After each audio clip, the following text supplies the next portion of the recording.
Welcome back to What You Will Learn. My name is Adam Ashton. And my name is Adam Jones. Today we're taking you through the best bits of The First 20 Hours by Josh Kaufman, How to Learn Anything Fast.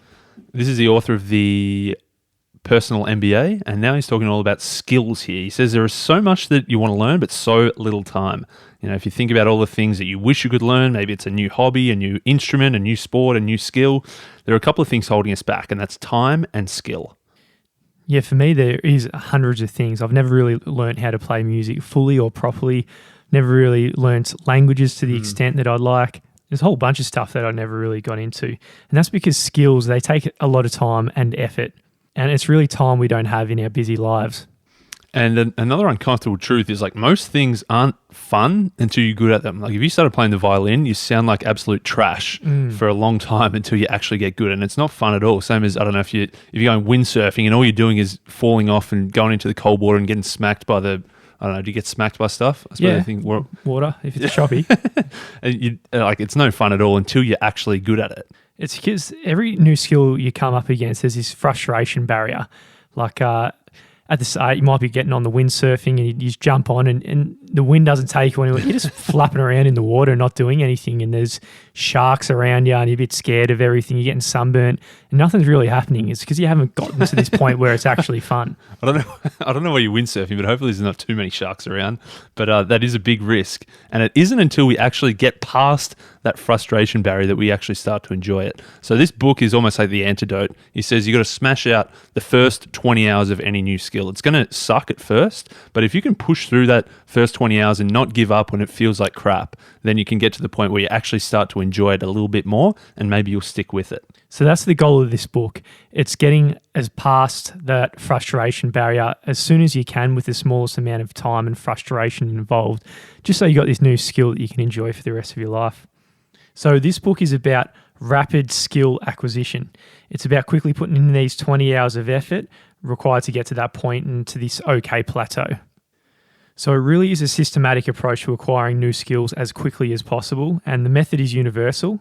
And what you're going to do is focus your energy with real strategic effort, and you find yourself performing really well quickly without this frustration. So what this book's going to do is get the things on your want-to-do list. For me, it's 100 miles long. Actually maybe not that. It's still long. Let's say it's a long way, and actually be confident that I'll be able to learn these things within a small amount of time. So this book is about rapid skill acquisition as the technique we're using to learn a new kind of skill. And to explain what rapid skill acquisition is, maybe let's talk about what it's not. Firstly, rapid skill acquisition is very different from actually learning and understanding something deeply. So learning is hardcore. Rapid skill acquisition is those first quick steps. So I guess an example for me is in primary school, I was learning Japanese, and you'd learn the letters and you'd learn how to say car or pencil or some other random vocabulary stuff.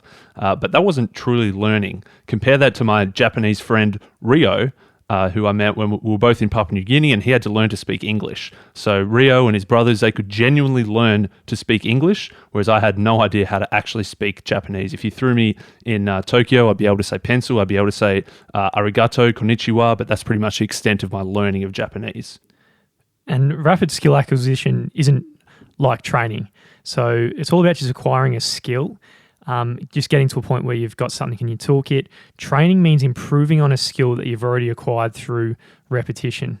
So if you think about running a marathon, for us, we learnt this skill of getting up on your feet and walking and running when we were a kid. To actually go to a marathon, you're going to have to do a whole bunch of actual training to get to the point where you can run the 42 Ks without passing out. Yeah, that's it. And so rapid skill acquisition, it's not learning, it's not training, it's also not schooling. So schooling, your traditional form of education, that's not rapid skill acquisition. All you're really doing there is trying to learn enough stuff in a short period of time that you can just pass the test, really. So you're not really acquiring any new skills. You're just thinking, what's the bare minimum I need to know in order to get an A, a B, a C? Yeah, absolutely. When I was living in Turkey and we were actually learning a bit of Turkish, I remember thinking about the vocabulary they were telling us to learn to pass the test. And there were words like horseshoe. No kid. Like, when the hell, how many years? I don't even know if Turkey's got horses. It's pointless. But that's so funny. Like school learning languages, like you learn so many different vocabulary words. Like everything that's in a pencil case, pen, pencil, rubber, sharpener, all these things. Like if you just like actually went to that city, when would you ever use that? Never. So now that we've talked about what rapid skill acquisition is not, we've probably got a bit of a better understanding about what rapid skill acquisition is. It's all about this idea of sufficiency and getting there as quickly as possible. So we're not talking about getting to a world-class level. We're just talking about acquiring a new skill as quickly and effortlessly as possible so that we can keep enjoying what we're doing. So we're shooting for the result and the value with the minimum amount of effort. So you're not learning the equivalent of the word horseshoe in Turkish for whatever skill you're trying to learn. You're focusing on the bare essentials that you need, which are actually going to contribute to you getting to that skill as quickly as possible without the frustration. And then it's up to you. If it's really resonating with you, you want to take it from there and train ahead and take it towards mastery. That's a real possibility. But this book focuses on getting you to the point of just obtaining the skill only. So now that we've talked about what rapid skill acquisition is, now that we know that long, 100-mile long list of things that you wish you knew how to do, one day that's been collecting dust for the last couple of years, you're wishing you could do it but never actually doing it, now we're going to give you these 5 principles of rapid skill acquisition so you can dust off that list and start to learn a new skill. So the first principle of rapid skill acquisition, and this might seem pretty obvious, but you need to choose a lovable project. So it was Karl Popper, your mate from the Big pub. Pop. I've heard of him before. Yeah. But he was one of the greatest philosophers of the 20th century. We'll take Kaufman's word on that. The guy that popularized the idea of scientific falsifiability. And the Pop man said, the best thing that can happen to a human being is find a problem, fall in love with that problem, and to live trying to solve that problem unless another problem even more lovable appears. So life's about finding problems that are lovable and then going out and having a crack at it. Yeah, the Kaufman says it's like developing a temporary obsession. You fall in love with this thing, you get obsessed with it for a short period of time so that you can learn it quickly. I guess one example where I did this wrong was I wanted to learn languages, same as you, whereas I thought, I want to learn something. I don't really know stuff aside from what I learned in school. And, when you go to a country, you pick up a few of the basics, but I wanted to learn something. So I got the Duolingo app and I started learning Esperanto. And I thought, it's a human-created language that's only a couple of 100 years old, but apparently they made it so that you could easily learn other languages once you learn that one. But anyway, I was doing the app 10 minutes a day, for about 3 weeks on my train trips. I did it, but I got pretty bored, because Esperanto. Yeah, no one speaks Esperanto. No, but if you contrast that to when I was meant to be going to Nepal earlier this year, until obviously there's no more international travel for the time being, but I started actually learning Nepali, and because I was actually going to use it in the future, it was a much more lovable project to learn with the intention of actually using it. Yeah, absolutely. I got 2 examples. I think I did go for a lovable project, which we'll hear about later in surfing. But another one I had a crack at a while ago, which I failed at, was learning the saxophone. I think I had this idea in my head, like I was single at the time, playing sax on the balcony with serenading some beautiful women coming to the house, and in my brain or my dream I was singing whilst playing the sax or something. It's obviously impossible, but I had that kind of thing going in my head. Yeah. But anyway, I just jumped on the balcony and I was well below the frustration barrier. I thought, fuck it, I'm going to play anyway. So I just put on a song and just start just playing anything without knowing anything, and then everyone just got angry at me, like the neighbours. I've got a bit of history with neighbours. But anyway, that fell flat because it wasn't a genuine love and passion for learning that skill. Yeah, that's it. So that first principle, you need to pick that lovable project. So the second principle then is you need to set a goal. So before you even get started, define a target level of performance. Think to yourself, at what point do I need to get to? Would I call myself good enough at this skill? So if you're learning a language, you might just be having a conversation with someone at a bar, and kind of visualize, get a good understanding of what that is and what it looks like in terms of success. And even if it's a low bar, you can always shift that bar forward and have a more ambitious goal as you move along. Yeah, exactly. Before you even get started, it might be tough to work out what an achievable level is within 20 hours, but set something that you want to do. And, for you, it's, serenading beautiful women. That's an important, that's a good goal to work towards. You realize quickly it was probably tougher than you thought, but it's a good goal to have, and then you can readjust. Yeah. Well, there might be an issue with correlation and causation.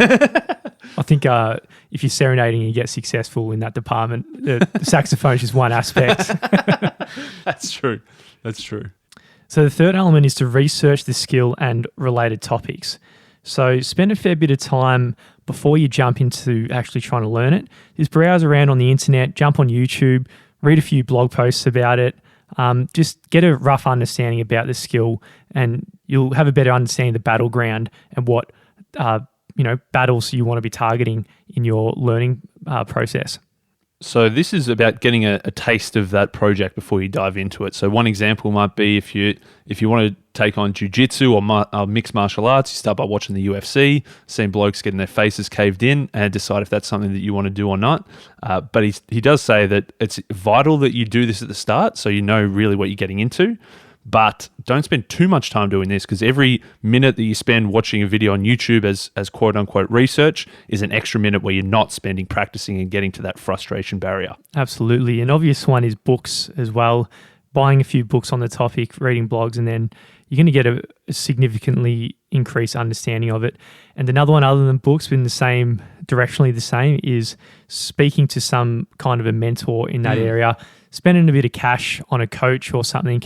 And all these little things that might take you years to learn if you weren't to have the coach, you're going to learn it from day one. So it's going to make that first 20 hours much more efficient. Yeah, it really does make it more efficient because it streamlines the process and it lets you know what are the important things and not important things. Like you just, if you dive straight into trying to learn the saxophone, you don't really know where to start. Whereas if you just had a coach and say, hey, here's like the first week you should do this, second week you should do this, it becomes a lot clearer and a lot easier. Yeah, sure.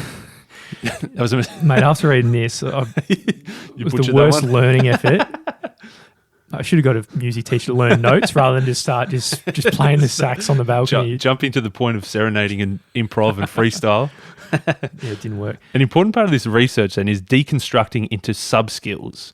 So I guess, you've got the one overarching skill, but then there's plenty of smaller sub-skills within that. So if you think of playing golf as the major skill that you want to learn, there's a whole bunch of sub-skills that include, choosing the right club for the situation you're in, driving off the tee, hitting out of a bunker, putting from the green. There's all these different sub-skills, which are smaller elements of it that you need to practice one by one. Yeah, once you've deconstructed the actual art of something like golf, it makes it much easier to identify the sub-skills that are most important. I think at the very start, when you want to get into golf, and it's you're on the first hole or something, and you got 10 clubmen just watching you and club women watching you, and you don't want the pressure's on. You want to be able to smack it with your driver. So understanding that, you might end up going to the driving range to work on that sub-skill specifically. Yeah, that's it. Rather than just thinking, I want to learn golf, and you go straight to playing 18 holes, maybe you realize that there's sort of 3 or 4 major elements. You go to the driving range for a week, then you go to the mini golf to learn putting for a week before you hit the real golf course. Yeah, and it's probably a bit more fun as well doing it like that. 4 is eliminating the barriers to practice. So you need to obtain critical tools. And most skills you want to learn, it's always going to require some kind of tool. So jiu-jitsu, like you're mentioning, I had a crack at it at some stage. At the start, you're borrowing the gis. They're not washed beautifully. There's a bit of old bloke smell in it and all that. So buying just yourself a gi, doing a bit of that, investing some cash into that stuff does help. Yeah, exactly. If you want to learn to play tennis, you need a tennis racket and a few balls and a tennis court or access to one. If you want to learn scuba diving, then you need the tank and the accessories you need to get in a pool or in the ocean. If you want to learn a musical instrument, obviously you need to buy that musical instrument. So whatever it is, there's going to be some kind of critical tool that you need. Yeah, I think it's important to know up front that it's going to cost a bit of money if you really want to learn some skills quickly. I think it's important to just mentally prepare that it's going to cost money, and you don't want to be a tight ass and cheap out on this stuff, because this will really be the barrier to you actually getting that skill. Yeah, that's one big barrier that we need to eliminate, is what he calls this significant pre-practice effort. So you got to get the right stuff first. There's other types of barriers that might stand in your way. He says like intermittent resource availability. Like if you want to learn to swim, but the pool isn't open after you finish work and you can't go to the pool, then that's going to be tough. If you want to learn to play squash, but the courts are always booked out, that's going to be tough. So that's that intermittent resource availability you need to find a solution for. Another few things are environmental distractions, having the TV on, phone, email. You might even just throw your TV out completely.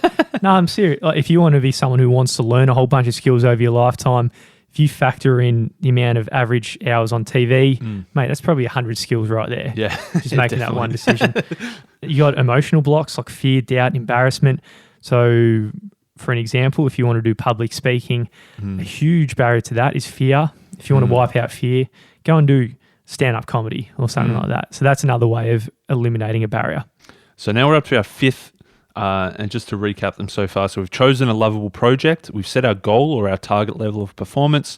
We've done some research and broken our major skill into the sub-skills. We've eliminated all the barriers. And so now number 5, time to make some dedicated time for practice. So with a lot of skills that are on your bucket list, it's just in that someday maybe list. Someday you'll get around to it, but tomorrow actually never really comes. Sometimes you got to just bite the bullet and say, all right, I'm going to clear out my Sundays, going to clear out whatever time it is you're after work between 5 and 6 to actually get down and learn this thing. Yeah, and he says that you can't find extra time, you've got to make extra time. We've got a fixed amount of time, so you've got to take it from somewhere else. As you said, maybe it's turning off the TV for a bit, maybe it's just blocking out your lunch hour where you do half the time you eat lunch and half the time you're doing this skill.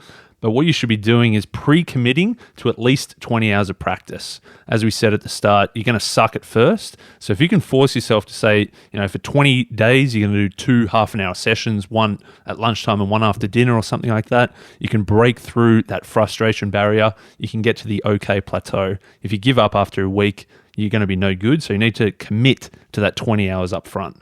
So if you're not willing to invest 20 hours in this skill up front, it's probably something you're not really enjoying, or it's not really a lovable project, I think. So you're kind of doomed from the start. So pick another skill that you're happy to invest time into. Another part of this practice, as we've already deconstructed into sub-skills, what we should be doing with our practice is doing one at a time. So you focus all your efforts on one sub-skill at a time. So as we said, for golf, maybe it's for a week, you're just going to the driving range and focusing on your driving. Then in the next week, you go to the mini golf and you're just focusing on putting for a whole week. So you're focusing on one sub-skill at a time until you get good at it. So that's it. I think it's all pretty simple, but at the same time, difficult. And if you don't actually approach skill acquisition strategically, you might actually skip a few of these steps and then be failed before you start. So having this strategic approach, I think, is going to make it much more likely that you're going to acquire a whole bunch of new skills into your life. In the book, he's got a whole bunch of different skills that he applied it to and has it as a case study: yoga, programming, touch typing, Go, ukulele, and windsurfing. I think a really interesting one is how he applied it to ukulele. So he had a baby daughter, and he decided that he'd want music in the house and for her to learn music. It'd be a cool thing for his daughter. So he thought, all right, I want to be able to play music to her when she's trying to get to sleep, have a pretty good daddy and daughter moment. So because of that, it was a pretty lovable project in his brain. Okay, so he started researching this skill of learning the ukulele, and he found this video online, which is an awesome one, the 4-chord song by the Axis of Awesome. It's a simple 4-chord progression, which so many pop songs use, and the chords are like G, D, E minor, C, or C, G, A minor, F, depending on what key you're in. It's just these 4 chords where you can play hundreds and hundreds of songs like Journey, Don't Stop Believing, Barbie Girl, Green Day, Taylor Swift, Britney Spears, The Offspring, Aerosmith, Avril Lavigne, Elton John, Blink-182, Akon, The Red Hot Chili Peppers, U2, Nickelback. Pretty much everybody has done a 4-chord song that you can then, by learning these 4 chords in a row, you can play so many different songs. Yeah, I recommend watching it on YouTube. It's a pretty funny thing. But you can imagine if you... Mate, hang on, I've got a uke here. You play it? And it's a simple 4 chords.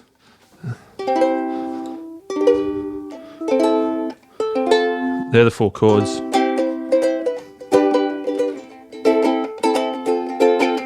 don't know if the mics picked that up, but there's so many songs you can play from that. And if you watch the 4-chord song, it's a good little comedy skit. Well, you could imagine if you didn't do that bit of research, you'd be stabbing in the dark, picking up the ukulele, probably starting from chords only and doing the horseshoe equivalent of a chord. What's that, like an F chord, F minor or something? Yeah, exactly. So he set a goal of just learning these 4 chords and being able to play this one song by Axis of Awesome. And with that, learning one song, he gets about 100 different songs in the same hit. Exactly. He deconstructed it into all the different sub-skills. So you could learn to play individual notes. You could go full Spanish guitar, single note, finger picking type of stuff, but he thought, no, that's not beginner stuff, that's advanced. You need to learn the tuning of the 4 different strings. You need to learn about those basic chords. You need to learn the different strumming patterns. So these are all the sub skills that he learnt and practiced one by one. So in quite a short period of time, he learnt the ukulele, and he actually played it at a conference, one of Chris Gillaboo's conference. In not even close to the 20 hours he's advertising here. It only just took a few 20-minute sessions to learn these 4 chords and then start strumming them, and very quickly he achieved his goal. So that was Joshy's example, learning the ukulele. As you said, he's got 5 other examples in the book. I was pleasantly surprised by those. I thought, I'm not going to read those. I'll just skim them and skip them. But I was kind of like, I thought, that's pretty cool. I liked seeing how he did it. And so we've got a couple of our own examples. For me, after reading this book and thinking, there's a few things on my wish I knew how to do list. Drawing, art, that type of stuff is definitely high on that list of things where I thought I'm no good at. Something you've always had a fixed mindset about, isn't it? You said, I'm not an artist. And so that's where I thought, okay, here's an opportunity to use this and learn a new skill. Mate, this doesn't translate at all to podcasting, given it's a visual thing. But let me show you. I'll try and here's day 1. Day 0. He was like the first test. That was like the first test of shit I was trying to do. Man, that's actually pretty good. I got this book. Day 0. I got this book, How to Draw Cartoons and Caricatures. Yep. So I got some sick. So is that's after the 20 hours, right? No, this is day 0. Before it started. That's already pretty good. I don't know. Anyway, that was like at the very start, and then I got some sick pens, so it felt better and it felt more enjoyable to the practice. This is like the first test. So that's like the first day when I was like, I drew SpongeBob, Bart Simpson, Cartman, and Stewie from Family Guy to be like, this is like my base level. I need to improve from there. And then I went through the book page by page, doing all these different practices of drawing faces, drawing hands, drawing shoes, drawing all this stuff. So I did a whole bunch of practice. Are you kidding me? And then this was like, then the end result, I'll do like the SpongeBob before and versus the SpongeBob after. And so it was I'd say it was like a good, It's hard for everyone listening now to see what I'm saying, but this is actually blown me away. This is actually really good. I'd say that's all. Maybe that's it. It looks like you've traced over the legit one. Did you trace it? No tracing. That's what I would have done. Yeah. That's a good way to pretend that you got better, just to trace at the end. I'd say it's like the drawing. It was good. I did 16 hours by the end. I didn't get to the 20. I probably dropped off a bit. The practices got a bit further and further apart, but I got to the point where it's no longer a really, really negative thing, but it's probably not something I'm going to put too many times into. Unbelievable. You got another one? Got another one. Got the harmonica.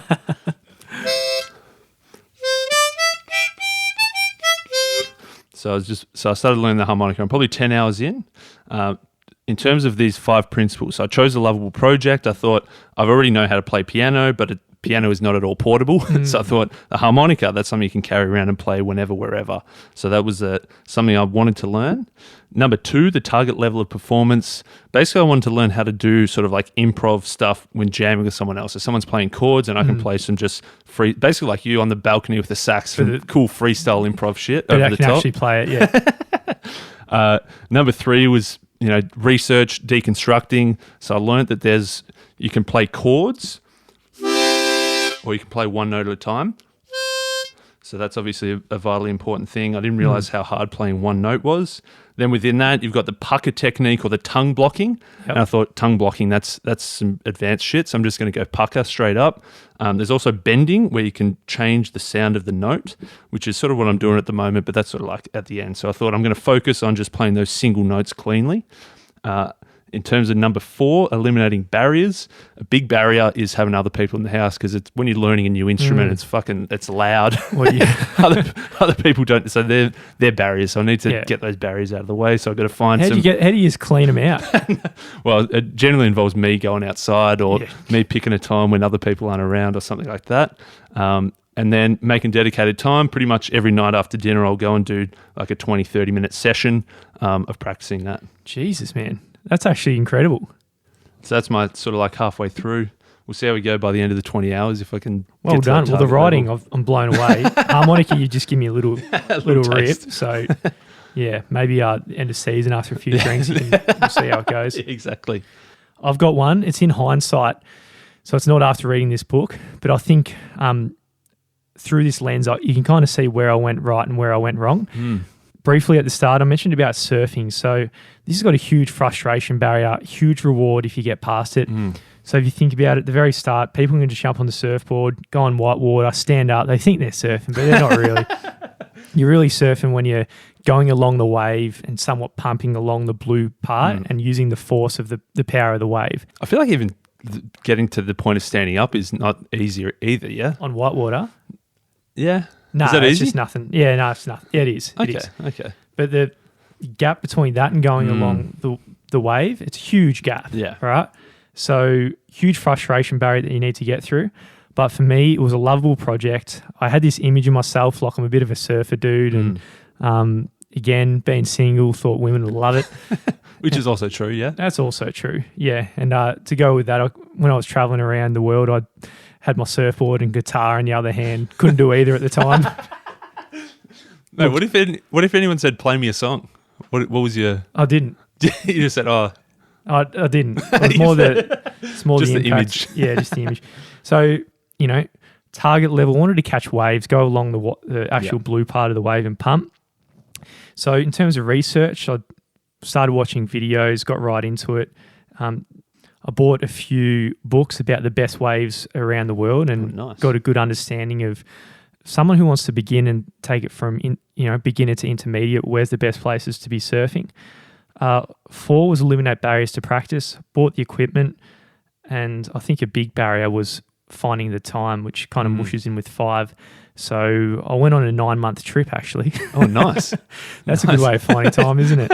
So I went on a 9-month trip through Asia, started off in Indonesia for about 5 months, Sri Lanka for a month, and I went to places where on the magazine it said it was good for beginner intermediate. I'm telling you now it wasn't. In Sumatra, I think it was a typo.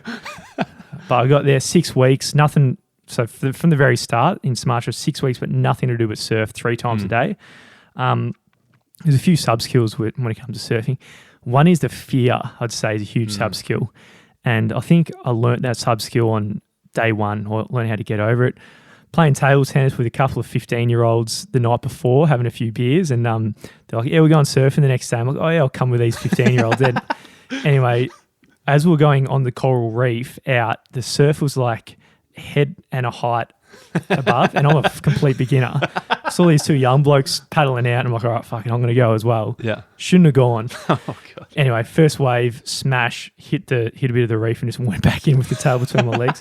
But that's probably good, though. If that's like your baseline of like, that's as bad as it could get. It's a sub-skill of fear. Yeah, but after 9 months, and since then I did learn to surf, and I've got to a decent point where I can any holiday I can go to, I can do that as an exercise, and it's one of the best things I've ever done is learn how to surf. Yeah, that's sick. Well, if you compare that, I guess, like you've almost, as you said, it was before the book, but it's very much the 20 hours method. If you compare that to, if you were living where we're living now in the city, where it's, an hour and a half drive down to the surf coast, plus an hour and a half back, that's a lot of barriers to entry to learn to surf compared to going overseas and doing it where you got all day, every day just to practice. And mate, as you say, surfing is one of the best things. I think it's gone from a skill to an identity as well. You got the long hair, you got the surfer attitude. Before I started out to surf, and the attitude as well. I was a bit of a bluffer. That's all right. But mate, I think it's a really good book, especially the first part of it where it actually deconstructs the skill, and you can, with that understanding, you can approach things much more strategically, which is a long way of getting to the point where you can learn the stuff you want to learn.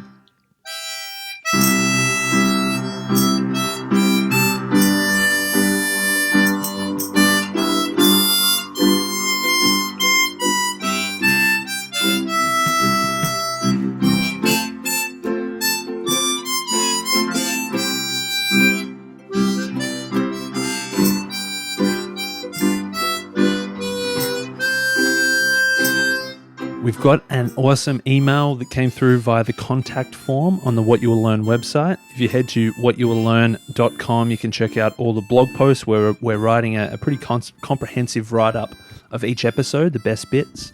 And there's a contact us form there. And we got this email saying, "Hi, Adam and Adam. My name is Hassanein Ali. I'm from South Australia. First of all, I want to thank you boys for putting in the time and effort for making this podcast. Your podcasts have completely changed my life. It changed my thoughts on everything. My favorite episode of your podcast is A Barefoot Investor and the Laws of Human Nature. I like those episodes so much, I went and bought the books. I've never read a book in my entire life and didn't do good at school, but after listening to your podcast, I challenged myself to read. So far, I've read 2 books after listening to your podcast, and now I'm on my 3rd. Thank you so much for your good work and keep it up. Mate, thank you so much. Really appreciate that. Really pleased to hear that you've picked up a book, read your first 2 books of your life thanks to listening to this, and you're on to your 3rd now. All the best with that reading journey. I think you'll find a hell of a lot of important lessons that come from books. So thank you so much for that kind message. And if you had a message to send us as well, you can either email us, podcast@whatyouwilllearn, or via the website contact form, that's whatyouwilllearn.com.